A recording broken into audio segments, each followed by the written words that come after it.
샬롬, 사랑하는 성도 여러분, 귀하고 복된 하루가 시작되었습니다. 오늘도 주님께서 불러주셔서 새벽 기도에 나왔습니다. 하나님께서 우리에게 큰 복과 또 큰 은혜로 덧입혀 주실 줄로 믿습니다. 다 같이 기도하면서 오늘 새벽 예배 시작하도록 하겠습니다. 다 같이 기도합니다. 사랑과 은혜가 풍성하신 하나님 아버지 감사합니다. 지난밤도 우리 주님께서 함께하여 주시어서 안식하게 하시고 회복하게 하시고 이렇게 첫 시간 인도하심에 따라 주님 앞에 나와 엎드렸습니다. 주님, 오늘도 우리에게 필요한 것으로 채워주시고 버릴 것은 버리게 하시고 오직 주님과 함께함으로 주님의 능력으로 예수 그리스도의 이름으로 오늘도 승리하며 풍성한 열매를 맺게 하여 주시옵소서. 계속해서 하나님, 연약하신 분들 위해서 기도합니다. 영적으로나 육적으로나 연약하시고 병이 드시고 상처받으시는 분들이 있습니다. 주님 불쌍히 여겨 주시옵시고 치료하여 주시옵시고 회복시켜 주시어서 우리 모두가 함께 예수 그리스도의 한 몸이 되어서 주님께서 맡겨주신 위대한 사명을 잘 감당하며 칭찬받는 충성된 종이 다 되게 하여 주시옵소서. 오늘 이 예배를 주님 손에 올려드리며 예수님의 이름으로 기도합니다. 아멘. 할렐루야. 우리 다 같이 찬송하시겠습니다. 찬송가 304장 그 크신 하나님의 사랑 304장 함께 찬송하시겠습니다.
아멘. 할렐루야. 감사합니다.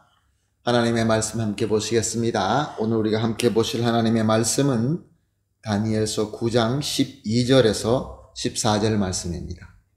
다니엘서 9장 12절에서 14절 말씀 함께 보십니다. 주께서 큰 재앙을 우리에게 내리사 우리와 및 우리를 재판하던 재판관을 쳐서 하신 말씀을 이루셨사오니 온 천하에 예루살렘에서 일어난 일 같은 것이 없나이다. 모세의 율법에 기록된 대로 이 모든 재앙이 이미 우리에게 내렸사오나 우리는 우리의 죄악을 떠나고 주의 진리를 깨달아 우리 하나님 여호와의 얼굴을 기쁘게 하지 아니하였나이다. 그러므로 여호와께서 이 재앙을 간직하여 두셨다가 우리에게 내리게 하셨사오니 우리의 하나님 여호와께서 행하시는 모든 일이 공의로우시나 우리가 그 목소리를 듣지 아니하였음이니이다. 아멘.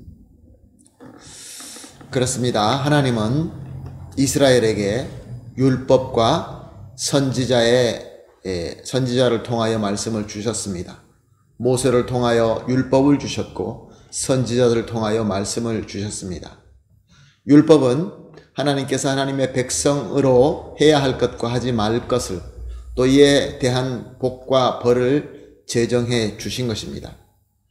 그리고 또 선지자를 통하여 주신 말씀들은 이 율법을 무시하고 지키지 않는 백성들에게 그들의 죄가 무엇인지 지적하시며 경고하시면서 회개하라 라고 주신 사랑의 말씀인 것입니다. 하나님께서 다니엘에게 지금 이스라엘이 망하여 이방의 잡혀와 수치받고 있는 이유는 바로 이 하나님의 율법과 선지자들의 말씀을 듣지 않고 계속 죄를 지었기 때문에 일어나고 있는 일이다 라고 알게 하신 것입니다.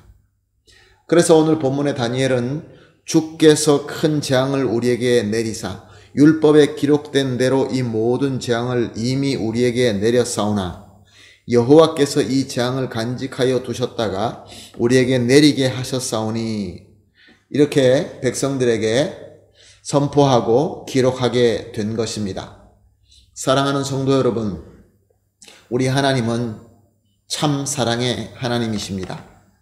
그러나 오늘 본문 14절에서 우리 하나님 여호와께서 행하시는 모든 일이 공의로우시나 라고 기록한 것처럼 우리 하나님은 또한 공의의 하나님이신 것입니다. 그런데 우리가 신앙생활하면서 하나님의 사랑과 은혜를 바라보며 묵상하며 그 하나님의 사랑과 은혜에 너무 집중하는 경향이 있는 것 같습니다. 하나님의 사랑을 바라보고 하나님의 은혜에 묵상하는 것이 참 좋은 성향이기는 하지요. 그런데 문제는 하나님의 공의에 대해서 깊이 생각하는 것을 깊이 하는 경향이 있다는 것입니다. 사랑을 믿고 사랑을 기리고 하나님의 은혜를 바라보고 묵상하는 건 참 좋은 거지만 이와 마찬가지로 하나님의 공의에 대해서도 역시 묵상하며 하나님 말씀대로 죄를 지으면 공의의 징계가 있다라는 것에 대해서 심각하게 생각하는 그러한 경향이 우리에게 부족하지 않나 그런 말씀인 것입니다. 사랑하는 성도 여러분, 그런데 우리가 죄를 지을 때마다 그때마다 당장 하나님의 공의의 징계는 다가오지 않습니다. 죄를 지을 때마다 하나님께서 그 자리에서 당장 징계를 하지 아니하시고 오히려 은혜의 말씀을 주실 때가 참 많이 있습니다. 이것은 하나님께서 성도들에게 회개하고 돌아오라는 하나님의 은혜이며 하나님의 사랑인 것입니다. 당장 징계가 없다고 해서 하나님의 공의가 사라지거나 그 공의가 더 적용되지 않는다라고 생각해서는 안 됩니다. 그런데 많은 사람들이 내가 지금 죄를 짓고 있는데도 불구하고 아무 일이 없으니까 하나님의 공의를 의심하기 시작하고 그러다 보니까 무시하게 되고 또 무시하다 보니까 망각해버리고 마는 것입니다. 그래서 죄 짓는 것에 대해서 죄악에 대해서 얼마나 무감각한 그러한 시대에 우리가 살고 있습니까? 사랑하는 성도 여러분, 오늘 말씀은 우리에게 하나님의 공의에 대해서 심각하게 생각하라. 그것은 바로 우리가 죄를 심각하게 생각하고 죄를 짓지 않을 뿐만 아니라 죄의 자리에 가서도 안 된다라는 우리 하나님의 메시지인 것입니다. 14절을 보게 되면 이렇게 기록되어 있습니다. 여호와께서 이 재앙을 간직하여 두셨다가 우리에게 내리게 하셨사오니. 무슨 말씀입니까? 회개함으로 용서받지 못한 죄는 여기에 하나님의 공의가 분명히 있다, 그런 말씀입니다.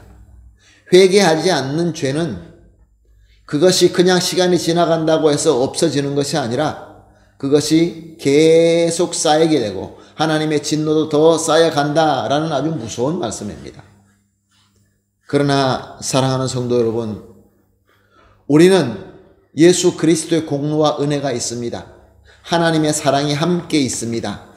그러므로 우리는 예수 그리스도의 이름으로 진정으로 죄를 깨닫고 회개하게 된다면 우리 하나님께서는 예수 그리스도의 그 보혈의 은혜로 우리를 다 용서해 주시는 것입니다. 그냥 죄가 없어지는 것이 아니라 예수 그리스도의 공로와 은혜로 지은 죄를 씻어주시고 의롭게 여겨주신다, 그런 말씀입니다.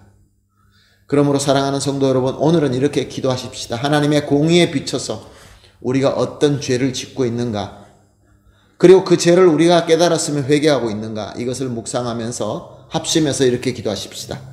첫 번째 우리의 기도 제목은 하나님의 완전하신 사랑과 공의를 온전히 믿게 하여 주시옵소서. 또한 죄에 대한 심각성을 알고 죄를 짓지 말게 하시고 또한 죄를 지을 때 곧 회개하게 하여 주시옵소서.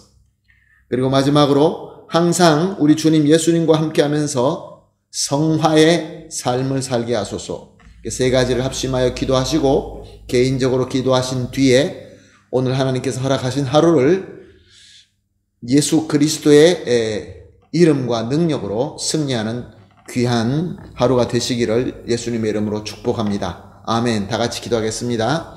하나님 아버지 감사합니다. 오늘도 귀한 말씀을 주시고 또 하루를 허락하여 주시니 감사합니다. 하나님 아버지, 오늘 말씀을 통하여 깨달은 대로 기도합니다. 합심하여 기도합니다. 우리 모두가 하나님의 완전하신 사랑도 온전히 믿되 또 완전하신 공의도 온전히 믿을 수 있게 하여 주시옵소서. 그래서 죄에 대한 심각성을 항상 잊지 말고 죄를 짓지 말게 하옵시며, 그러나 죄를 짓게 되면은 곧 회개할 수 있는 회개의 은혜도 허락하여 주시옵소서. 그리고 우리 주 예수 그리스도와 함께하면서 예수님을 닮아가는 성화의 삶을 살게 하여 주시옵소서. 예수님의 이름으로 기도합니다. 아멘.